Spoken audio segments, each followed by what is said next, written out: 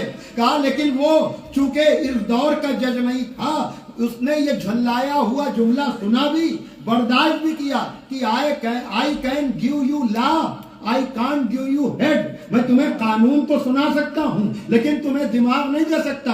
اس نے اپنے چیمبر میں بلایا ان وکیل صاحب کو اور کہا کہ میں اپنے فیملی میٹر کی وجہ سے کچھ الجھا ہوا تھا، اس لیے تمہاری باتوں کو فالو نہیں کر پا رہا تھا، دوسری ڈیٹ پر بحث کر لینا۔ انہوں نے ایک معیار بتایا کہ آج کا زوال کل کا کمال، تو میں نے کہا ان کی عرفیت ہے شدن بھائی، میں نے کہا شدن بھائی پوری مجلس ہو گئی، یقیناً مسئلہ یہی ہے کہ بیاں میں نقطہ توحید آ تو سکتا ہے، بیاں میں نقطہ توحید آ تو سکتا ہے، تیرے دماغ میں بت خانہ ہو تو کیا کہیے۔ بھائی صلوات بھیجئے محمد والے محمد پر۔ بیاں میں نقطہ توحید آ تو سکتا ہے، تیرے دماغ میں بت خانہ ہو تو کیا کہیے، یعنی ہر بات کی تو جا سکتی ہے لیکن ان بتوں کو کون گرائے، اور بتوں کو گرانے کا کام کل جس نے کیا تھا آج بھی وہی کرے گا۔ اور اس کو اقبال نے کہا اے ماہی نقش باطل من، اے فاتح خیبر دل من، اے میرے دل کے خیبر کے فتح کرنے والے، اے میرے دلوں کے بتوں کو توڑنے والے، اے صلوات بھیجئے محمد والے محمد پر۔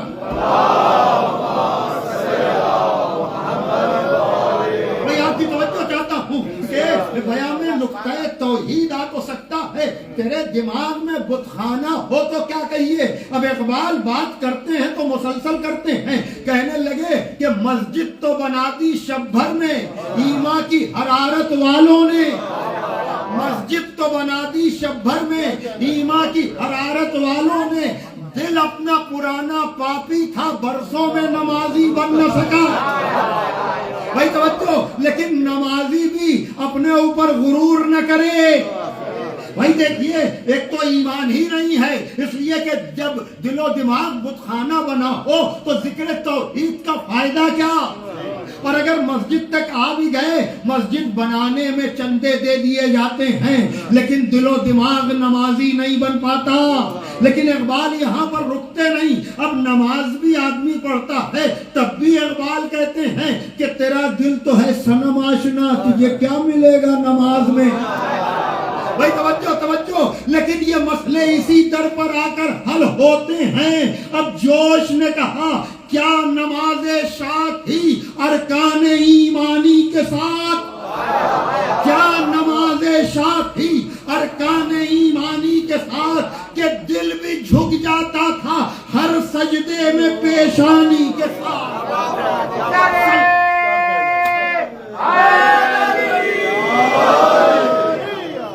بھائی میں نے خلاصہ گفتگو پیش کر دیا ہے، یا تو در علی پر آئیے تو ایمان مکمل ہو جائے، درے حسین پر آئیے تو سجدے کو کمال مل جائے. لیکن میں جس منزل تک آپ کو لے کر آیا ہوں میں آپ کا شکر گزار ہوں. دعوت ذوالعشیرہ کے لیے میں یہ مقدمے فراہم کر رہا ہوں تاکہ میں بتا سکوں کہ وہ رسول جس کو یہ کہا گیا کہ اپنے قرابت داروں کو خوف خدا دلاؤ، اس کی زندگی کا مقصد انسان سمجھے کہ جسے خدا نے اپنے تعارف کے لیے خلق کیا ہے وہ کیا ہم جیسا ہو سکتا ہے. یہی کہ میں یہاں تک آیا ہوں نا، اور بہت سی باتیں میں نے اشاروں میں کہہ دی ہیں، گھنٹوں اس کی توضیح و تشریح ہو، ایک ایک شعر پر ایک ایک گھنٹے کی تقریر چاہیے ہے، اس لیے کہ نقطۂ توحید ہی کا تو بیان کرنے کے لیے نبی آئے تھے. لیکن جن کے دلوں میں بت بنے بت خانے بنے ہوئے تھے ان کے دلوں میں نبی کی بات اترتی کیا؟ صلوات ہے کہ محمد والے محمد پر.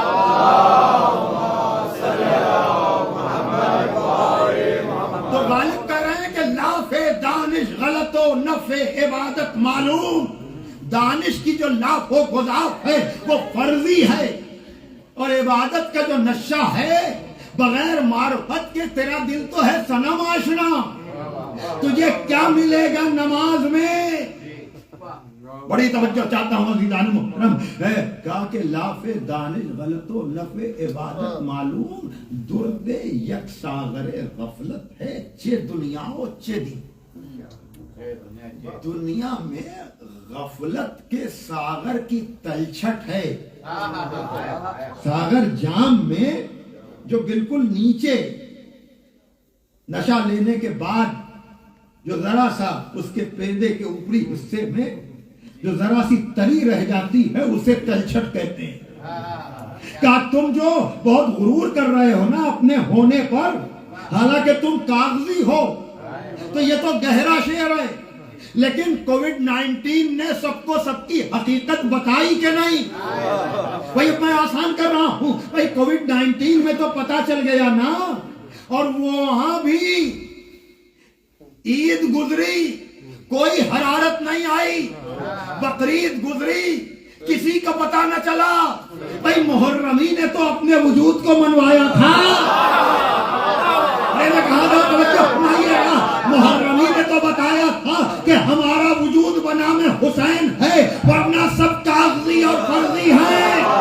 ورنہ کورونا نے تو سب کی خبر لے لی تھی نا، کہ رکھا نہ کورونا نے کسی ایک کا بھرم بھی، رکھا نہ کورونا نے کسی ایک کا بھرم بھی. میں خانہ بھی خالی ہے، کلیسا بھی حرم بھی. صلوات دیجیے محمد والے. ایک اور صلوات دیجیے محمد والے.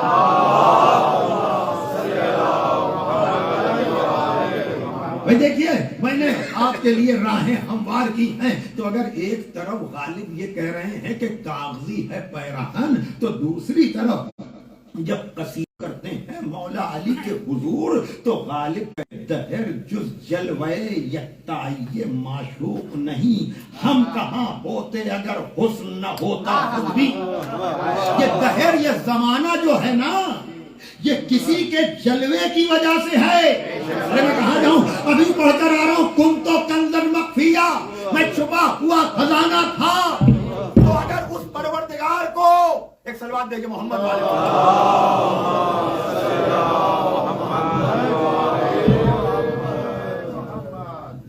محمد والے محمد بلند تر صلوات.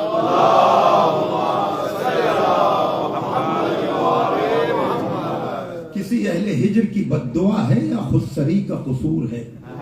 ابھی میں بات کر کے آ رہا ہوں کہ خودی کا نشہ تو سبھی کو ہوتا ہے. کسی اہل ہجر کی بد دعا ہے یا خودسری کا قصور ہے؟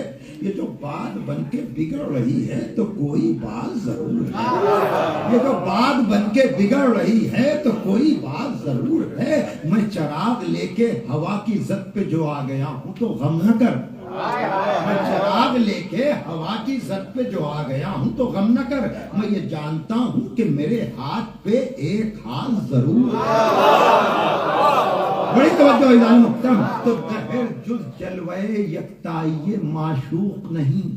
اگر معشوق کی یکتائی کو اپنے جلوے کا خیال نہ آتا، ہم کہاں ہوتے اگر حسن نہ ہوتا خود بھی. اگر حسن کو اپنے کو دیکھنے کا شوق نہ ہوتا تو ہما شما کا وجود ہی کہاں ہوتا؟ بھائی اب اگر خالق اپنا جلوہ دیکھنا چاہے گا تو شیشہ دیواروں پہ لگتا ضرور ہے. ارے میں کہاں جاؤں توجہ فرمائیے گا.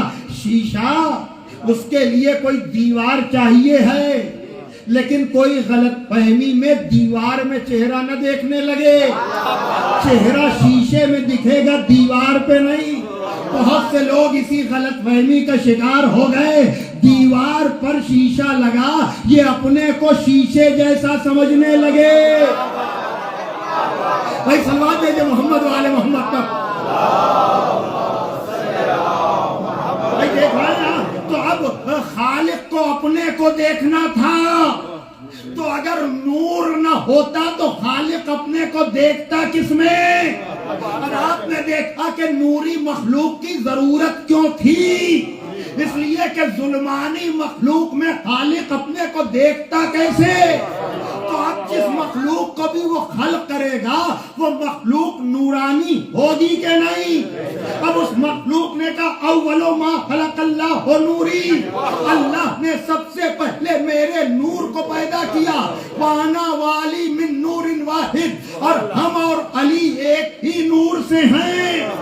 بھائی توجہ فرمائیے گا، ہم اور علی ایک ہی نور سے ہیں. اب اس نور کو پیدا سب سے پہلے کیا، بھیجا سب سے آخر میں، ذریعہ انبیاء کے اسلاف کو، پاک ارحام کو بنایا. ابھی میں پڑھ کر آ رہا ہوں، لیکن وہاں کی منزل اور ہے، یہاں کی منزل اور ہے. عزیزان محترم، کہ خلق جس کو سب سے پہلے کیا گیا، چونکہ اس سے آخر میں کام لینا تھا، مبعوث برسالت اس کو بعد میں کیا گیا، پیدا پہلے کیا گیا، لیکن اس کو اس نبی کا گواہ بھی چاہیے تھا. تو گواہ چاہیے تھا تو ایسا بھی تو ہو سکتا تھا کہ جناب آدم سے لے کر جناب عبد المطلب تک جو نور اصلاب طاہرہ سے ارحام مطہرہ کی طرف منتقل ہوتا ہوا آ رہا تھا، اس کو سگا بھائی بھی تو بنا سکتے تھے. بھائی توجہ پائیے گا، میں کہاں سے لے کر آ رہا ہوں. اس کو سگا بھائی بھی تو بنا سکتے تھے. اس بات کو علامہ عرفان حیدر آبادی مرحوم نے عجب طرح سے اجاگر کیا کہ اگر علی کے ذریعے سے نسل رسول کو آگے بڑھنا نہ ہوتا تو عبد المطلب کے بعد بھی اس نور کو دو حصوں میں تقسیم نہ کیا جاتا. میں کہاں جا رہا ہوں توجہ فرمائیے گا. بھائی فدق تک میں بعد میں آپ کو لاؤں گا، اشارے تو سمجھ لیجئے جو میں پہنچانا چاہ رہا ہوں. چونکہ نسل رسول کو زہرا اور علی کے ذریعے آگے بڑھنا تھا، اس لیے آدم سے عبد المطلب تک جو نور ایک ساتھ منتقل ہو رہا تھا، جناب عبد المطلب کے بعد اس نور کو دو حصوں میں تقسیم کیا گیا. ایک جزو نور کا اظہار جناب عبداللہ کے ذریعے ہوا، ایک جزو نور کا اظہار جناب ابو طالب کے ذریعے ہوا. جس جزو نور کا اظہار جناب عبداللہ کے ذریعے ہوا وہ جمال رسالت کہلایا. جس جزو نور کا اظہار جناب ابو طالب کے ذریعے ہوا وہ جلال امامت کہلایا.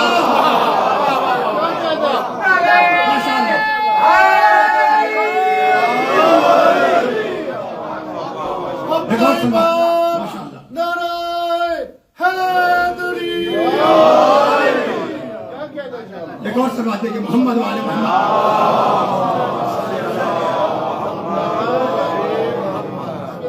میں آغاز خلقت سے آپ کو مکے تک لایا ہوں، لیکن اب اس سلسلہ نور کا تسلسل تو آپ دیکھیں کہ جب فاطمہ بنت اسد خبر ولادت رسول اس ظاہری دنیا میں پیکر بشری میں اس لیے بھیجا تاکہ تم مانوس ہو سکو، ورنہ اس نورانی مخلوق کو تم دیکھ بھی نہیں سکتے تھے. ارے کہاں دیکھ پائی موسیٰ کی قوم. چوتھے امام نے کہا کہ کوہ طور پر چمکنے والا نور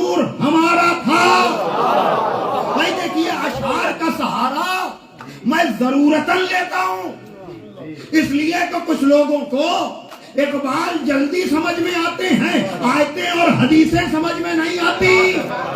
میں کہا جاؤ توجہ مائیے گا، ممکن ہے میں نے یہ کہا تو لوگ حوالہ مانگے کہ کوہ طور پر چمکنے والا نور اگر محمد والے محمد کا تھا تو اس کی سند کیا ہے؟ میں سند کی بات ہی نہیں کرتا ہوں۔ اقبال تو سکہ رائج الوقت ہے نا۔ اقبال نے عجب طرح سے کہا کہ ولی بھی رند بھی شاعر بھی کیا نہیں اقبال، ولی بھی رند بھی شاعر بھی کیا نہیں اقبال، کوئی حساب ہے کم وقت کے کمالوں کا۔ دیکھیے ان اشعار کو میں اگر ڈائریکٹ پڑھتا تو انہیں الحاقی کہہ دیا جاتا۔ الحاقی ان اشعار کو کہتے ہیں کہ جو اس شاعر کے نہ ہو مگر اس کے نام سے پڑھے جائیں۔ بہت سے شعر اقبال کے نام سے پڑھے جاتے ہیں جو اقبال کے نہیں ہیں، اور بحث ہوتی ہے ادبی ذوق و شوق رکھنے والے، لیکن ان اشعار کو چونکہ افتخار عارف نے جشن مولود کعبہ 1990 میں جو ہوا تھا، جس میں یہ حقیر و فقیر سراپا تقصیر غلام جناب امیر بھی تھا، صلوات جی محمد والے محمد پر،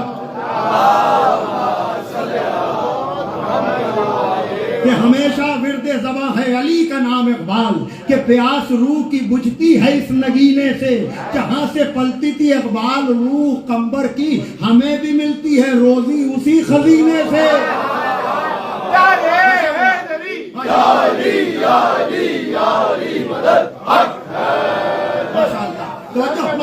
تو کہہ رہے ہیں کہ ولی بھی ان اشعار کو افتخار عارف نے پڑھا، اور کووڈ 19 میں نقصانات تو بہت ہوئے، لیکن اس دور کی وہ ویڈیو جو مجھے یہاں سے عاشور کاظمی صاحب کے یہاں سے شبانہ واجی نے مجھے دی، وہ میں نے اپلوڈ کی، اور ان اشعار کو ضرور سنیے گا، جا کر دیکھیے گا، تاکہ کوئی بوجھ آپ پر حوالے کا پڑے ہی نہیں۔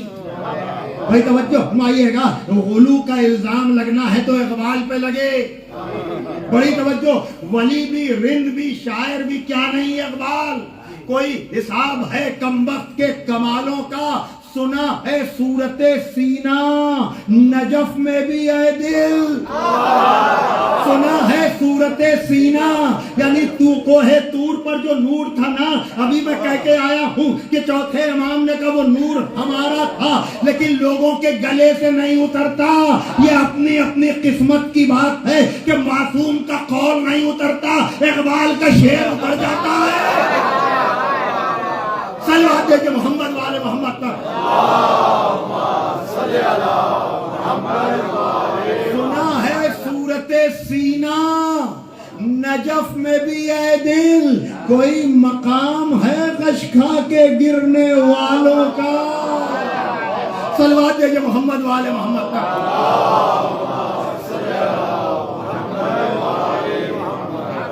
تو یہ ہے وہ نور جو وہاں سے شروع ہوا، پیکر بشری میں اس لیے آیا تاکہ تم بھی تاب لا سکو زیارت کی۔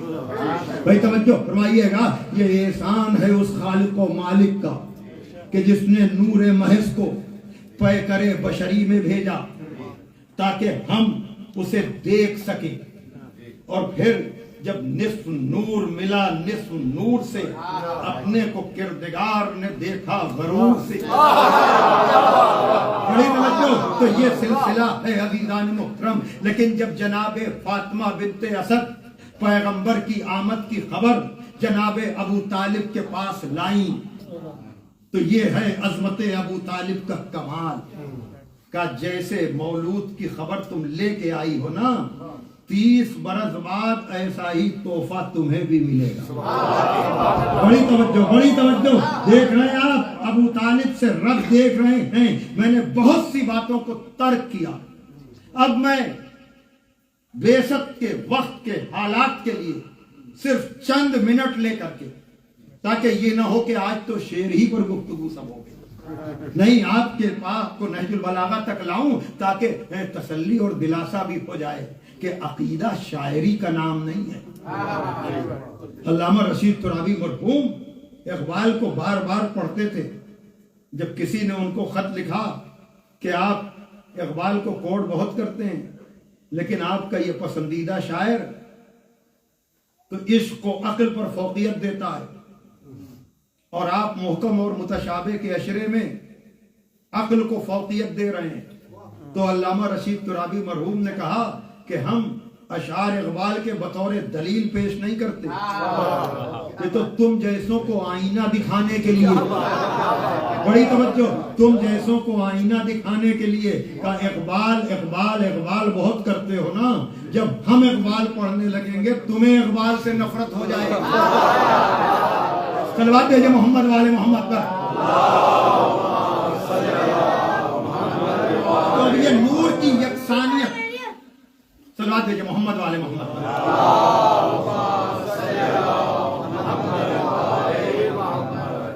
نہیں بھائی بچے کو ڈانٹے نہیں، اس کو اس کے حال پر چھوڑ دیں، انشاءاللہ جو ہے وہ اس کی تربیت اسی طرح سے.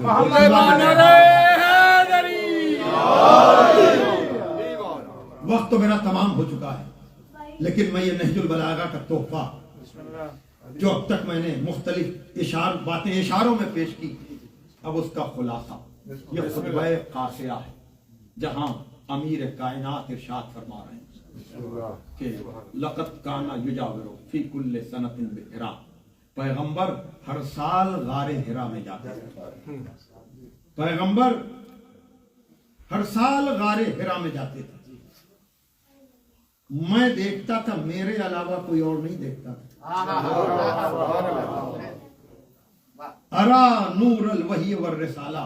اور یہ ان دنوں کی بات ہے جب اسلام 3 لوگوں کے علاوہ کسی اور کے پاس نہیں تھا، ایک پیغمبر، خدیجہ اور ان میں کا تیسرا میں.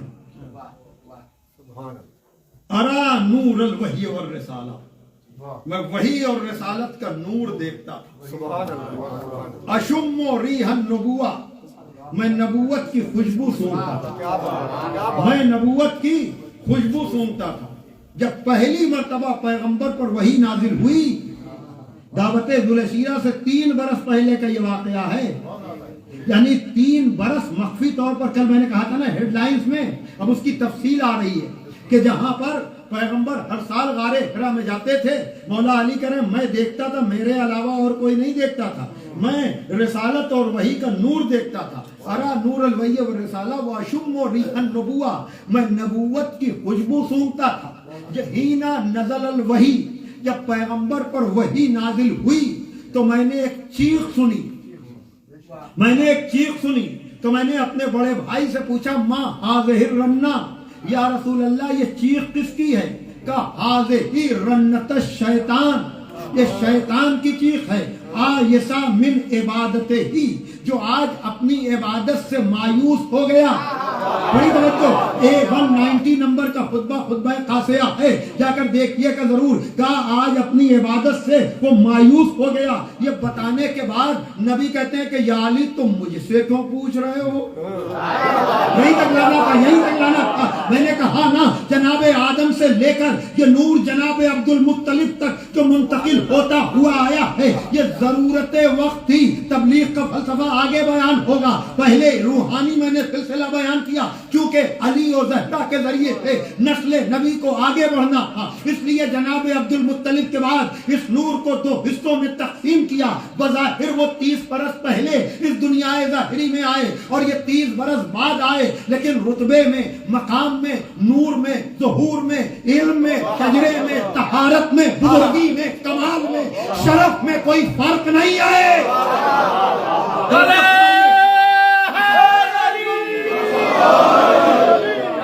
محمد والے محمد صلی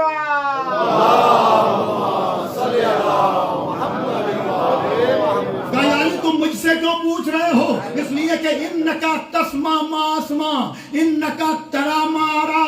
تم مجھ سے پوچھ کیوں رہے ہو؟ اس لیے کہ جو میں سنتا ہوں وہی تم سنتے ہو، جو میں دیکھتا ہوں وہی تم دیکھتے ہو.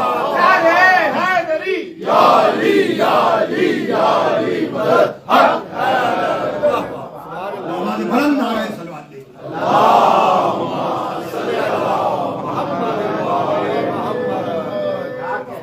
جو میں سنتا ہوں وہی تم سنتے ہو، جو میں دیکھتا ہوں وہی تم دیکھتے ہو. تو یہ نور و ظہور میں ایک جیسے، اور یہی دو نہیں جو بھی اس سلسلہ نور میں ہے. یہی وجہ ہے کہ کہ جب 22 رجب کو یزید کا باپ اپنی منزل پر پہنچ گیا، 22 رجب سن 60 ہجری، جب وہ اپنی منزل پر پہنچ گیا اور مطالبہ بیعت کا خط آیا اور مولا حسین کو طلب کیا گیا اور مولا حسین سے مطالبہ بیعت ہوا کہ یزید نے بیعت مانگی ہے، تو سلسلہ نور کے تسلسل نے ان دونوں کے وارث حسین نے معیار نور بتایا کہ مجھ جیسا یزید جیسے کی بیعت نہیں کر سکتا۔ آ گیا میں اس منزل پر جہاں تک آپ کو لے کر آنا۔ ہاں، کل میں نے عرض کیا تھا نا کہ مدینے سے رخصت کا بیان ایک مجلس میں سمٹ نہیں سکتا۔ ظاہر سی بات ہے کہ آج دن آپ نے گزارا ہے یاد حسین کرتے کرتے۔ یقیناً وسائل اب ایسے ہیں کہ امام بارگاہوں میں جائے بغیر بھی آپ مصروف ہزار رہ سکتے ہیں۔ کل میں نے جو گزارش کی تھی، یقیناً آپ متوجہ ہیں، آپ آمادہ ہیں، آپ تیار ہیں رونے کے لیے، گریے کے لیے۔ یہ دن، یہ راتیں گریہ و بکا کی راتیں ہیں۔ کیا میں عرض کروں آپ کے سامنے؟ کل بھی کہا تھا، ہر چیز کتاب میں لکھی نہیں ہوتی، کچھ چیزیں لکھی ہوتی ہیں، کچھ چیزیں سمجھی جاتی ہیں۔ کیا خیال ہے بی بی زینب جیسی ذمہ دار خاتون، جب اسے یہ پتا چلا ہوگا کہ میرے بھائی سے مطالبہ بیعت ہوا ہے، وہ خاتون جس نے بھائی کے جنازے سے تیر نکالے ہیں، کیا وہ شام کی سازشوں سے بے خبر ہوگی؟ ہاں، عباس و علی اکبر کو ساتھ کیا ہوگا کہ میرے بھائی کو تنہا نہیں جانا ہے۔ لیکن یہ آل محمد کی شرافت تھی کہ بنی ہاشم کے ہجوم میں جانے والا حسین دارالامارہ اور دربار کے دروازے پر جوانان بنی ہاشم کو روکتا ہے اور یہ کہتا ہے کہ مجھے اکیلے بلایا، تو اگر دربار میں کوئی انہونی ہو جائے کہ جب میری آواز بلند ہو تو تم لوگ آ جانا۔ اور وہی ہوا جب مروان نے بے ادبی کی، فاتح خیبر کے لال کی آواز بلند ہوئی، تو جوانان بنی ہاشم جب ننگی تلواریں لے کر دارالامارہ میں داخل ہوئے تو تاریخ کہتی ہے سب سے پہلے ننگی تلوار لے کر داخل ہونے والے سوائے عباس کے اور کوئی نہیں۔ جزاکم ربکم۔ عزادارو، آپ کی آوازیں بلند ہو گئیں، آپ رونے کے لیے آمادہ ہو گئے۔ اے دکھے ہوئے دلوں کے ساتھ آنے والوں، یقیناً دل کی گہرائی سے ان سبھی لوگوں کے لیے دعا ہے جو پریشان حال ہیں، ان سبھی لوگوں کے لیے دعا ہے جنہوں نے اس فرش عزا کا اہتمام کیا ہے یا اس میں ممد و معاون اور مددگار ثابت ہوئے ہیں۔ خداوند عالم ان سب کی پریشانیوں کو دور کرے، ان کے مرحومین کے درجات کو بلند کرے۔ یقیناً سب کے ہاں مسائل ہیں، لیکن باب الحوائج کے صدقے میں خدا آپ سب کے مسائل کو حل کر دے۔ خدا آپ کو کوئی غم نہ دے سوائے غم حسین کے، لیکن غم حسین کی مجلس میں آئے ہو تو میرے پڑھنے کا انتظار نہ کرو، اپنے کو چشم تصور میں کربلا میں پہنچاؤ۔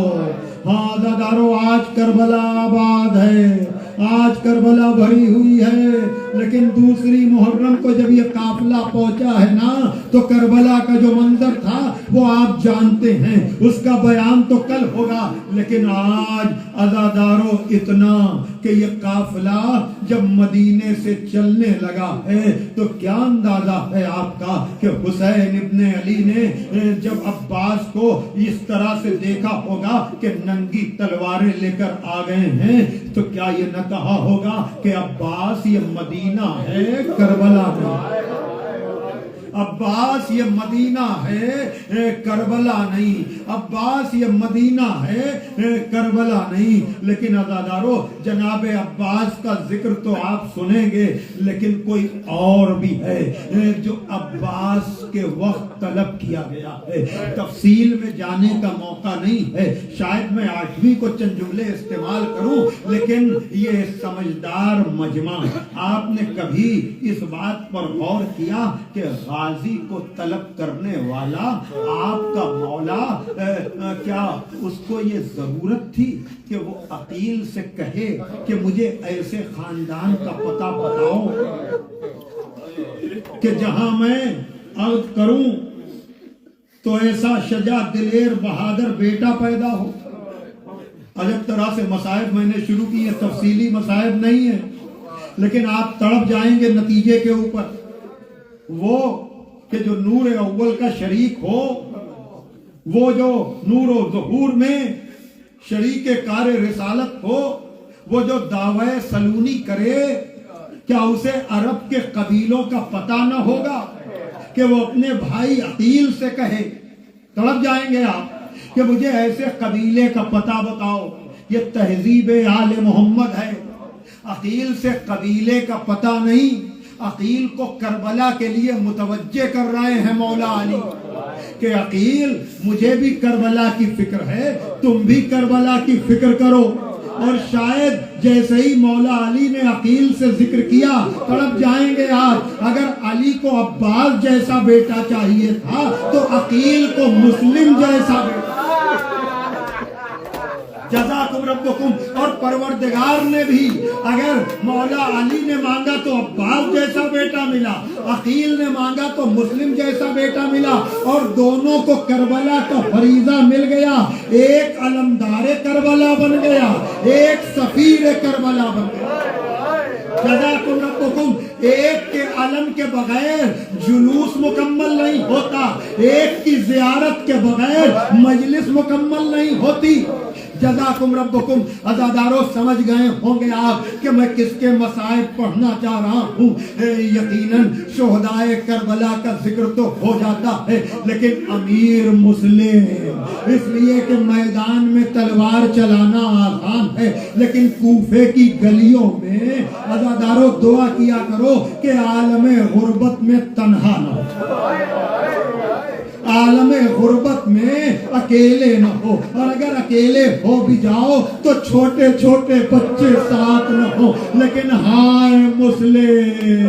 ہاں دادارو آپ کو پتا ہے کہ جناب مسلم کو کس طرح سے شہید کیا گیا، لیکن میں بتانا یہ چاہ رہا ہوں، ابھی میں کہہ کے آیا ہوں نا کہ کربلا میں مجمع ہے، لیکن آپ بھی اپنی زیارت میں مولا کو سلام کرتے ہیں نا، اور وہ کریم مولا آپ کے دل کی تڑپ کو جانتا ہے۔ خوشا نصیب ان کا کہ جو کربلا میں ہیں، لیکن آپ بھی تو بعد مجلس کہتے ہیں السلام علیکہ یا ابا عبداللہ۔ جزاکم ربکم۔ ہاں دادارو آپ کو میں بس چند جملے، اور وہ یہ کہ جناب مسلم کو جب دھوکے سے گرفتار کر کے دربار میں لے جایا گیا ہے تو جناب مسلم نے پانی طلب کیا ہے، پانی کا پیالہ آیا ہے، لیکن آپ کے دہن کا خون پانی میں آمیزش ہو گیا، اور جناب مسلم وقت آخر پانی نہ پی پائے۔ میں کہوں گا ارے آپ کربلا کے پیاسوں کے سفیر ہیں تو آپ شہادت سے پہلے پانی کیسے پی لیں گے؟ بہرحال جناب مسلم کے قتل کا حکم دے دیا گیا، جناب مسلم کو دارالامارہ کی چھت پہ لے جایا گیا، جناب مسلم نے شکرانے کی نماز پڑھی۔ آپ نماز کے بعد بھی سلام کرتے ہیں نا، یہ جناب مسلم کی سنت ہے۔ دور سے پہلی دفعہ سرکار سید الشہداء کو جس نے سلام کیا وہ سوائے مسلم کے اور کوئی نہیں ہے۔ ایک مرتبہ جناب مسلم نے کہا السلام علیکہ یا ابا عبداللہ، السلام علیکہ یا ابن رسول اللہ۔ ایک مرتبہ حسین کے چلتے ہوئے گھوڑے میں ایک مرتبہ امام حسین اس پر سوار ہیں، عباس و علی اکبر ساتھ ساتھ ہیں۔ مولا حسین نے کہا علیک السلام یا غریب، اے مسافر تجھ پہ میرا سلام۔ عزاداروں کی افریاتی بات، اس سال میں اپنے وطن میں جناب مسلم کی شہادت کی مجلس پڑھ رہا تھا، دوران گفتگو ایک دم سے ایک بات ذہن میں آئی اور اسی پر مجلس تمام ہو جائے گی۔ میں نے اگلا جملہ یہ پڑھا کہ جب امام حسین نے جواب دیا تو عباس و علی اکبر نے کہا آقا کوئی نیا آنے والا تو نظر نہیں آتا، یا آپ نے کس کے سلام کا جواب دیا؟ ایک مرتبہ کہا اگر تم وعدہ صبر کرو تو میں تمہیں بتاؤں۔ عباس و علی اکبر نے صبر کا وعدہ کیا، بوتراب کے لال نے اشارہ کیا، کائنات کی زمین پست ہوئی، کوفے کی زمین بلند ہوئی، لیکن وہاں قیامت گزر چکی تھی، مسلم کا سر تن سے جدا کیا جا چکا تھا اور مسلم کے پیروں میں رسی باندھ کر مسلم کے لاٹھے کو کوفے کی گلیوں میں جزاکم ربکم جزاکم ربکم۔ لیکن یہ مصائب پڑھتے پڑھتے ایک دم سے یہ بات ذہن میں آئی کہ کوئی عزادار یہ نہ سوچے کہ مسلم کا سلام سید الشہداء تک کیسے پہنچا۔ تو میں نے فوراً مجمع سے پوچھا کہ تعجب نہ کیجئے گا، آپ بتائیے کہ آج جو نماز کے بعد یا مجلس کے بعد آپ کربلا کی طرف رخ کر کے سلام کرتے ہیں السلام علیکہ یا ابا عبداللہ، تو کیا آپ کو یقین نہیں ہوتا کہ آپ کا دور سے کیا ہوا سلام مولا حسین تک پہنچ رہا ہے؟ تو کتنے تعجب کی بات ہے کہ آپ کا سلام تو آج مولا حسین تک پہنچ جائے اور سفیر حسین کا سلام مولا حسین تک نہ پہنچے۔ ادھر خبر شہادت آئی، یتیم مسلم کو قریب بلایا، دست شفقت پھیرا، بچی آل محمد کے گھر کی تھی، کہنے لگی میرے بابا کی تو خیر ہے۔ میں کہوں گا مولا یتیم مسلم کو تو تسلی دے دیجئے، لیکن جب آپ کی بچی سکینہ کربلا میں یتیم ہوگی، کوئی دست شفقت پھیرنے والا نہیں، کوئی تماچے، کوئی تازیانے، واہ حسینہ، واہ مظلومہ، ماتم حسین، یا حسین، یا حسین، یا حسین، یا حسین، یا حسین، یا حسین، یا حسین، یا حسین، یا حسین، یا حسین۔